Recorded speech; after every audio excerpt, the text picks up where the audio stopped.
in FMCG, every brand is going ethical. Every sector has an ethical alternative. In watches, it barely exists. So there's a chance to disrupt that category by becoming more ethical. But also, I think if you've got an ethical watch on someone's wrist, that's firstly a constant reminder to that person, let's make some ethical choices today. People being reminded is a good thing. It's the E-commerce Master Plan podcast. Here to help you solve your marketing problems and grow your e-commerce business. Cutting through the hype to bring you inspiration and advice from the e-commerce sector and beyond. Here's your host, Chloe Thomas. Hello and welcome. It's great to have you here. Thank you for hitting play and choosing to listen to one of our inspiring guests. In this episode, I'm catching up with a past guest, not about the business they were building last time we caught up, but about their new e-commerce project. Guy was last on the show in 2022, talking about scaling his pet food brand to £12 million. He's back this year because he's begun a new e-commerce journey, aiming to create the most efficient e-commerce company possible. Now, I don't often interview people in their first few months of trading, but I think this is a very worthy exception because A, Guy is super insightful and really knows his e-commerce stuff, and B, what he's trying to do and aiming to do with the new company is really interesting as well. So listen in to find out about building economically and efficiently, a little bit about the watch market, about building sustainability in from day one, and a fair few tidbits of what he's been up to because he's still involved with the business he sold as well. So lots of interesting bits and pieces, real thought provoker this one. So sit back, enjoy, and make sure you listen to the end of the episode so you don't miss out on his top tips and my own take on this episode. Are you struggling to boost your Shopify store's visibility? Then you need the Yoast SEO plugin for Shopify. It simplifies SEO by managing the technical complexity so you can focus on growing your business while still standing out in those search results. And they've just made your workload even easier because the new Yoast AI Generate feature is there to speed up the creation of those all-important meta descriptions and SEO titles.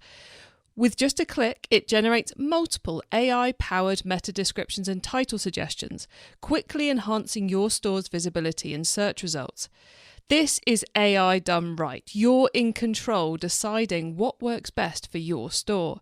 Save time and stay in control. What are you waiting for? Get your SEO sorted. Learn more at ecmp.info/Yoast-Shopify. That's ecmp.info/YOAST-Shopify. And now to introduce our special guest. Guy Blaskey is the founder at Detrash Watches, where he's on a mission to both create the most efficient e-commerce company possible and be a force for good by creating sustainable products and supporting 1% for the planet and Surfers Against Sewage. Guy founded Detrash in January this year and started selling in June, exclusively via its Shopify store. Hello, Guy. Hello. Great to have you back on the show. How have things been? Because you've done quite a lot since we last caught up. Yeah, it was good to catch up and find out it was 2022 when I was last on. And I think like you said, I quoted the Pooch and Mutt, which is my first company, quoted turnover at 12 million. And I think we're 2.5 times that now. Need to do the maths. So the growth there has been incredible, which I'm not taking the credit for. And the growth has been incredible. My kind of exit journey has been really good. And setting up Detrash, which, depending on what day of the week you ask me, is either a small side project and a hobby or something I'm going to grow to multi-millions and sell to the sports route. But I can't decide which. At the moment, it's just a hobby.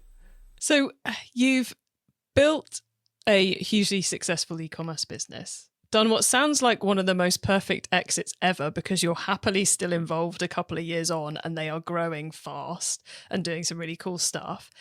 Why go back to the beginning and start all over again with a business that isn't FMCG linked like the pet food business is, a business that isn't subscription based, which obviously the pet food was quite heavily subscription based. Why do something new now when you could just be enjoying life? Yeah, I mean, and it's a good question, and it's a good thing for people who have exited or are thinking about exiting to consider. I read a study somewhere, it's about people's quality of life and what happens to their quality of life. And actually, one of the key things was when people retire, if they have playmates who retire with them. Because most people obviously retire at retirement age, and if all their friends then retire, and then they've got people to spend time with. But when you sell your business at 45, you've got to do something. You can't do, I'm also training for an Ironman at the same time, which takes up quite a bit of time.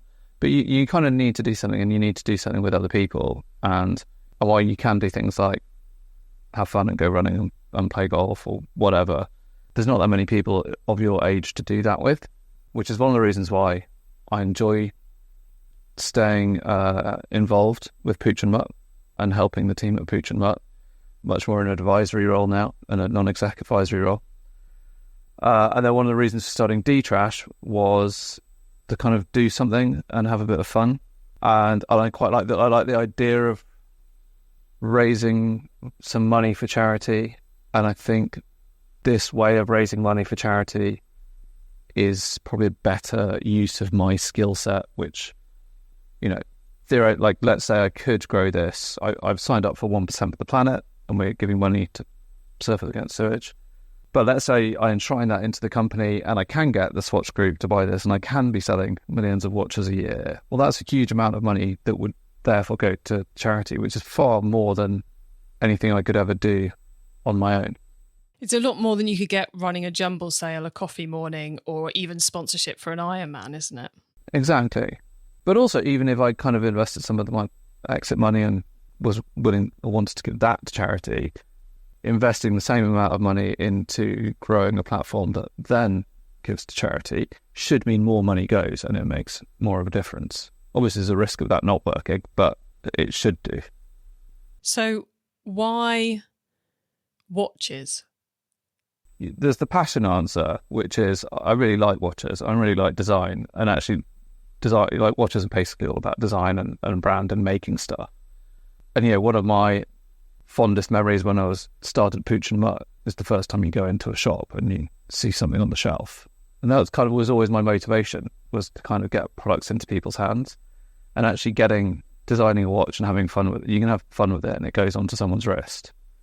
And also I think what's amazing, I think what your listeners will find unbelievable, which I found unbelievable, is if you look at Domestos to Method or Cadbury's to Tony's chocolate. Like in FMCG, every brand is going ethical. Every sector has an ethical alternative and a mainstream ethical alternative. And in watches, there is not, like, it barely exists. Mm-hmm. People are barely thinking about it. And I think so there's a chance to disrupt that category by becoming more ethical. But also, I think if you've got an ethical watch on someone's wrist, that's firstly a constant reminder to that person, let's make some ethical choices today. And I genuinely believe that if we're going to solve the climate crisis, it's lots of small things that are going to add up rather than one big thing. So people being reminded is a good thing. And also, watches are about kind of projecting a personality and projecting how you want to be seen in the world. And I don't think people want to be seen like a Rolex, for example, is about projecting wealth. And I don't think that's the way people want to project themselves anymore. And actually, this gives you a chance to project yourself more as a good citizen in the world. And I think that's more how people want to be seen, so it becomes a conversation starter. So that's the passion answer side of it. The other side of it is, if you imagine, so interestingly, my first kind of supplier order, so Pooch and Mutt, and my first supplier order at Detrash were both about £30,000 to £40,000. Obviously 15 years apart, but still around that much. Now, my first one at Pooch and Mutt was 2 trucks worth, and how many pallets that is, which involved storage and logistics and everything else. My first one with Detrash, because we kept packaging minimal for eco reasons as well, fits in my cupboard at home.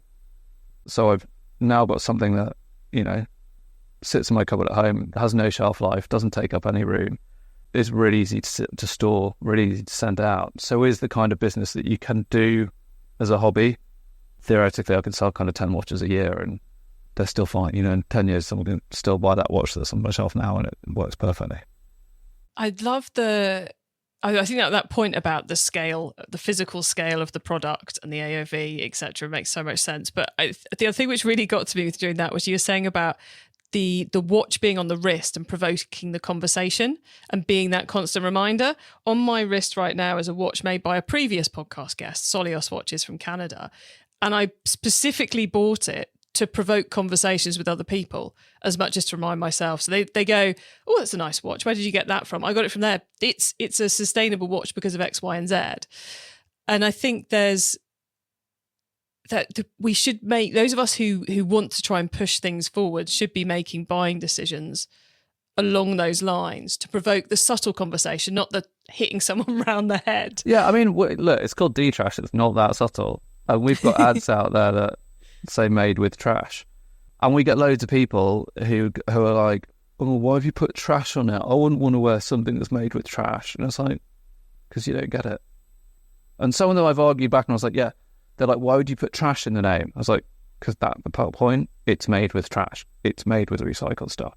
And they're like, oh, that's quite clever. Like, you're not, but yes. So this is a side benefit of being, I've built one big one, now I can be rude on social media to the customers. Yes. There is a lot of, we have an amazing customer service team now at Pooch and Mutt. I'm not a good customer service person. To be fair, I would not function particularly well. No one would want to put me on the phones or on the social media, I don't think, either. Let's get into the sustainability bit a little bit deeper. Then we'll look into the efficiency side of things as well. So, although they go hand in hand. For you, is the sustainability and changing that piece within the watches market, is that about the physical product? Is it about the company?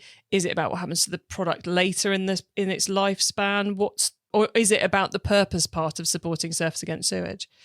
Multiple answers to that. I think one of the things which, because I know you have a lot of FMCG listeners, so one of the things that irks me about a lot of FMCG is, and this is a big thing in pet food in particular, is a lot of people talk about recyclable packaging. So, for example, there's a huge amount of recyclable, in inverted commas, packaging in pet food, which is you got to take it to your supermarket and get it recycled.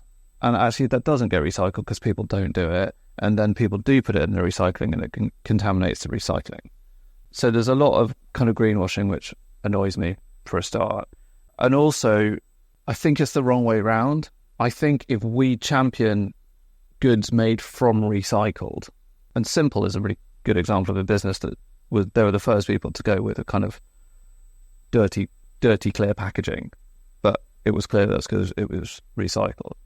I think if you champion made from recycled, then the recycling gets done. You create demand for recycled, then more recycled gets done. So a big point of Detrash is saying, look, you can make something that's beautiful and designed and nice and will get people talking out of, post-consumer goods. And I think that's a conversation that we need to be having more. And I think more packaging needs to be made from recycled, not recyclable. It hadn't really occurred to me that the more recycled materials we use in our products and our packaging, the greater the demand for recycled materials. And therefore it kind of, you're pushing from the beginning of the process, not creating lots of things that could be recycled at the end, but you're creating the demand for the recycled product right at the beginning, which is, is there an element of product creators should be putting a bit more time into going, okay, we've got this piece of plastic, could we make that from recycled? We've got this piece of metal, could we make that from recycled? Is that part of the change we need to do? That is 100% part of the change we need to do. I mean, apparently there are recycling companies out there who just have warehouses and warehouses of plastic either ready to be recycled or that has been recycled that's not really being made into anything. Mm-hmm. You look at carpets, for example. Carpets are a really easy thing to make out of recycled plastic, even as it goes down, because plastic degrades every time it's recycled, but carpet's a big thing. Now, at the moment, wool is what is called premium in the carpet world, and plastic is not premium. If somebody went and started making a premium recycled plastic carpet that was highly in demand, then you're going to get everything recycled more. And the more people want recycled, the more people the manufacturers are going to have to source recycled materials, the more they're going to encourage recycling and make it easier for people. And that chain kind of has to happen to make it work. Well, the interesting thing about that is a change in the overall ecosystem, the overall impact, that doesn't require any group of consumers making any different buying choices at all. Yeah. It's not like they have to go, we're going to get an inferior carpet, or we're going to get... It's actually probably better carpet. It's probably better stain repellent or whatever. I don't know a lot about carpets, but I know how hard it is to get stains out of wool carpet. But yeah, it's like your watches, they look like any other watch. Yeah, and they are. I mean, the steel is surgical grade steel. It's just, we have specified that it's 80% recycled. And other companies are making the same kind of grade steel. They're just not specifying the recycled content. And they could easily do that. There's lots of people making fabric and nylon straps out there, but we're making ours out of ocean plastic, which is not a hard thing to do. It's not hard to do it. People just need to go. And why wouldn't you? And actually, they're super comfortable. Yeah. Okay, I said to everybody we would talk about the efficiency part, because I think we're in a space at the moment where efficient teams in particular, and efficiency behind the scenes and a drive for profit seems to have become the new holy grail in e-commerce. Everyone seems to have suddenly got in the last 12 months. Growth at all costs? No, we want profit, profit, profit. And there's a lot of increasing amounts of people looking to be more efficient within their teams. You are the sole employee currently at Detrash, and you're obviously still doing some work for Pooch and Mutt, and I'm sure you're enjoying yourself as well. So how are you structuring things? How are you organizing things? How are you running things so that you can be as efficient a business as possible, so it doesn't become a problem or a challenge? So you've got getting stock in. Mm-hmm. You've obviously got getting sales for stock and then getting stock out, effectively. Getting stock in and the design process is kind of fun for me anyway. So I enjoy doing that. So that, like, however long that takes, and however many iterations of design and researching materials and stuff, I enjoy doing that. So that's not really a problem. And also you can do that any time of day or night. It doesn't really matter.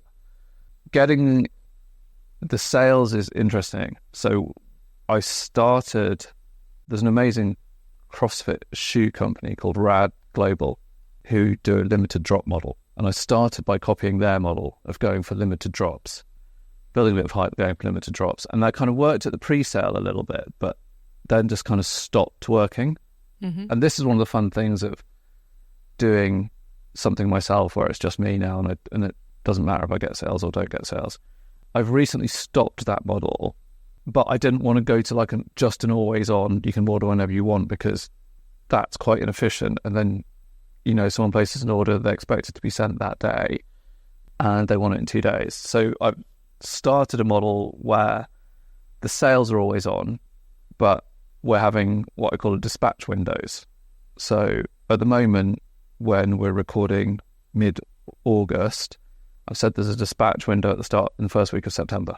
So everyone can order now, but it won't get sent out till the first week of September. And, if they're in the UK, they'll get it 2 days later, and if they're in the US, they'll get it 2 weeks later.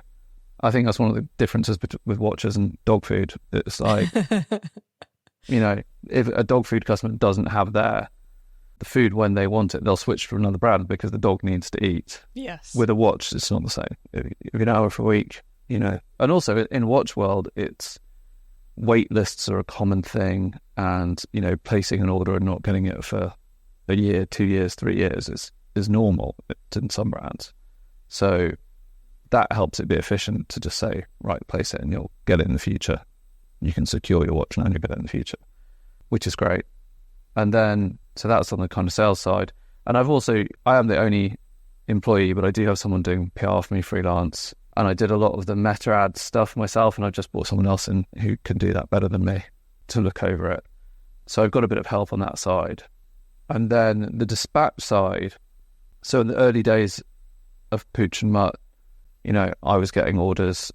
I was kind of coding some Roman code into WooCommerce and downloading a spreadsheet and writing out envelopes and taking them to the post office, and then eventually uploading that spreadsheet to a third party pick and pack. And now, like I said, I've got them in my cupboard. I get an order, I press a button and it goes into DPD. I press a button, a label comes out and I stick it on a pack, and I press a button and someone comes and picks it up. So that is incredible compared to 17 years ago, 16 years ago. The tech has definitely come on to make it an awful lot easier to be more efficient and leaner with things like the dispatch process and everything so much easier than it used to be. Is there anything, you know, having built a complicated business, because it evolved, you know, it was doing 12 million. So there were lots of things that it was worth paying for because of economies of scale and so on and so forth. Have you had to hold yourself back from implementing things because it's just not worth it yet, or made things more manual? I have what I'm told is called a scarcity mindset, but actually just means I'm really tight. So I could put more money into it and get it to scale.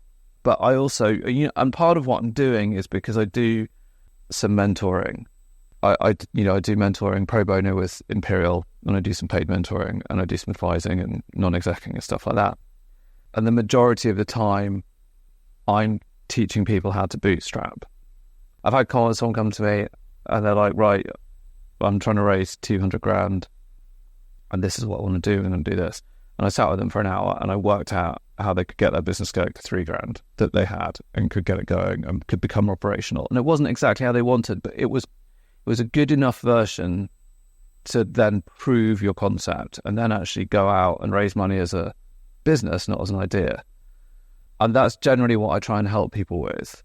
I don't think people should take outside money in case they need to, and I don't think people are aware what comes of taking outside money and what that means, and how that affects what you want to do.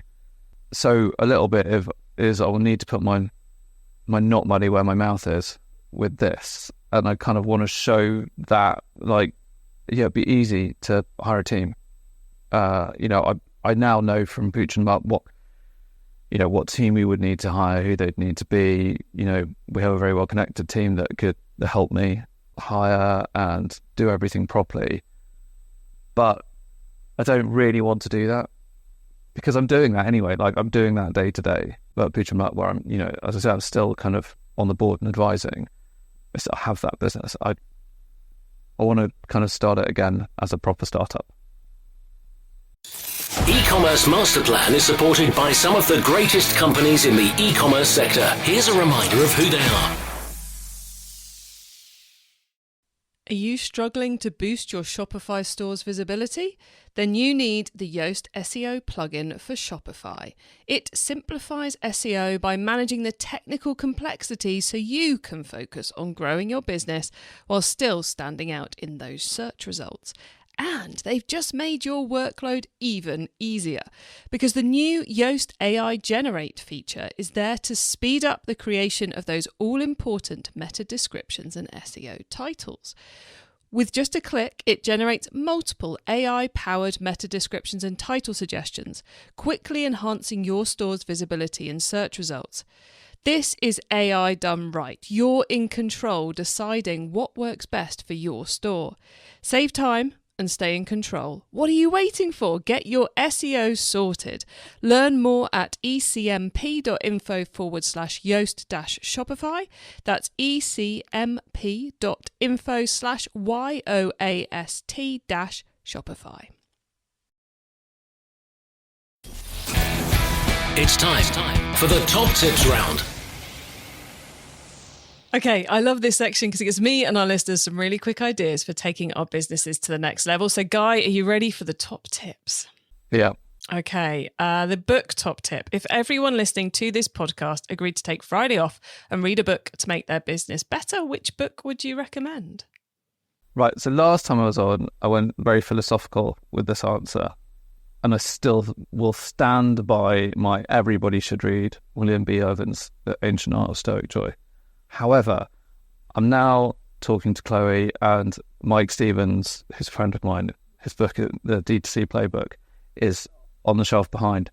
So I have to recommend Mike's book just to keep him happy. And because it is also a really good book. And I wrote a review on the inside front cover of it.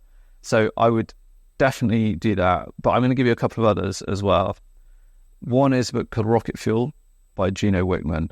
And that is about the visionary integrator principle and how you have two people at the helm of a business, one for the vision and one to make it happen, basically. And I think that's incredibly important in helping a business grow.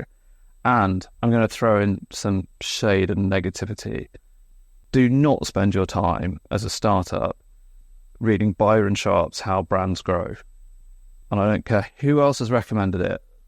And if you want to grow from 40 million to 50 million, it's potentially a good read, but it's not a startup book. And it annoys me how many people quote it. And Byron Sharp is aware of this. I've debated it with him on Twitter. So public shade going on there, out in the open.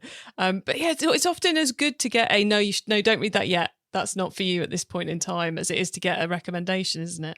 Yeah, it's a book about, if you're Domestos versus Flash, for example, and you want to know how to compete, it's reasonable at that. But it gets overly quoted for people who are at startup stage. And actually, I have a blog on my website on guyblaskey.com, which is whether he's right or Seth Godin's right. And I sent it to Byron Sharp, and he was quite disparaging of Seth Godin, and I'm a big fan of Seth Godin.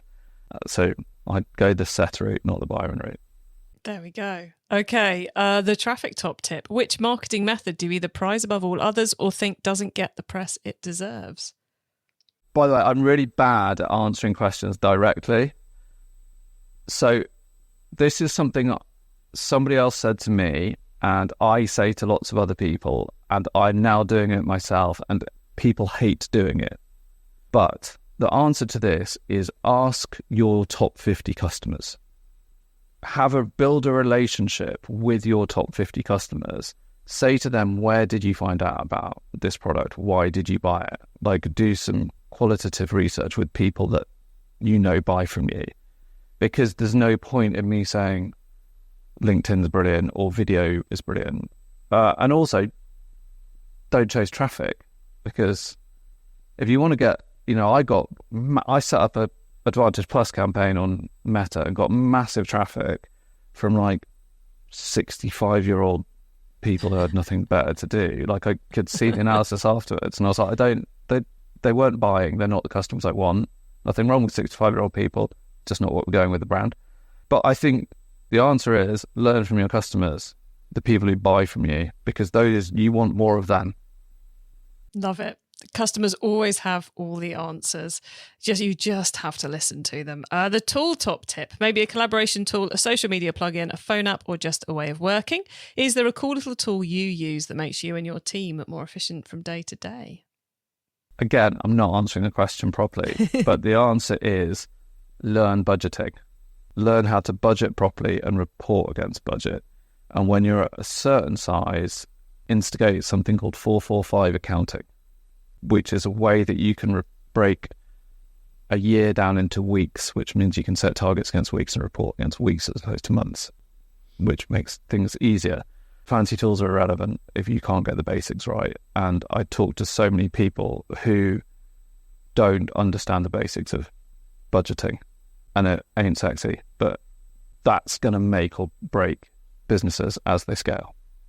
Simple but super effective advice. Thank you. Finally, the carbon top tip. What's your favourite way to reduce the carbon footprint of an e-commerce store? I'm going to say get registered with 1% for the planet. And it's not necessarily all about carbon either. But it's about kind of doing the right thing for the planet and getting everything right. But I would register with 1% for the planet because they kind of hold your feet to the flames to make sure you're giving money to charities. And they also vet the charities that you're working with. And, you know, as you said, Detrash, we're working with Surfers Against Sewage, which has nothing to do with carbon, but I'd rather not swim in shit. Well, indeed. A brilliant organisation. Super cool organisation. And I love the fact you give us alternative answers. I'm always up for not quite answering the question, but still super insightful. So. Problem is I'd never answer the question properly. We forgive you here, Guy, at the very least. Now, before we say goodbye, could you please let the listeners know where they can find you and your business on the web and social media if they want to get in touch or buy a watch? Go to detrash.com. We are detrash.watch as well, actually. That's detrash.com and detrash.watch on Instagram. And I should know what we are on LinkedIn. I don't know. Follow me on LinkedIn and you'll see. And if you want some rants, you can follow me on Twitter. But LinkedIn... I've just read Gary Vee's book, which wasn't in my book recommendations, but he talks about LinkedIn a lot. And actually asking one of my customers, the last customer I asked who bought from us, where he found out about Detrash was on LinkedIn. And people are nicer on LinkedIn than most other platforms because their bosses are there. They are. And I have to say, following Guy on LinkedIn is a great thing to do because he shares lots of interesting things on there to do with e-commerce and business in general. So well worth a follow. Guy, thank you so much for being on the E-commerce Masterplan podcast. It's been lovely having you back again to talk about starting all over, I suppose. So thank you for being here. Thanks for having me.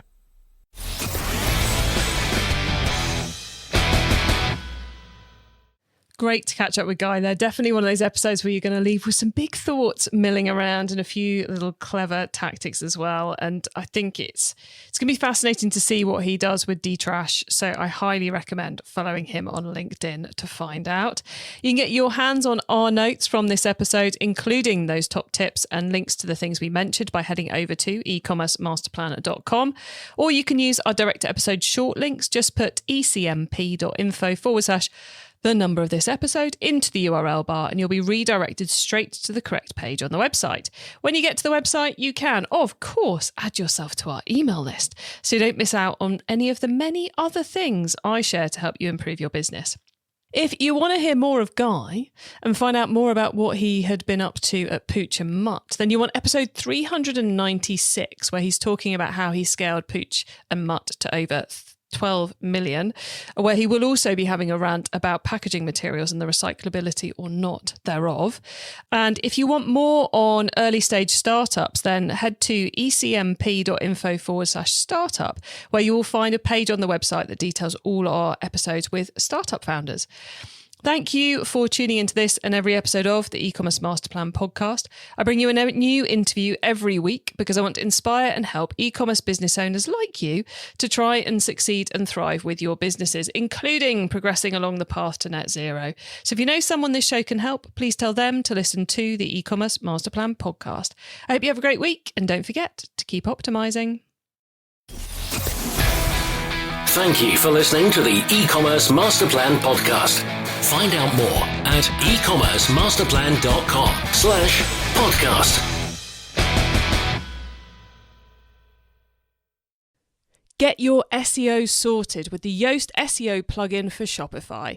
Learn more at ecmp.info/Yoast-Shopify. That's ecmp.info/YOAST-Shopify.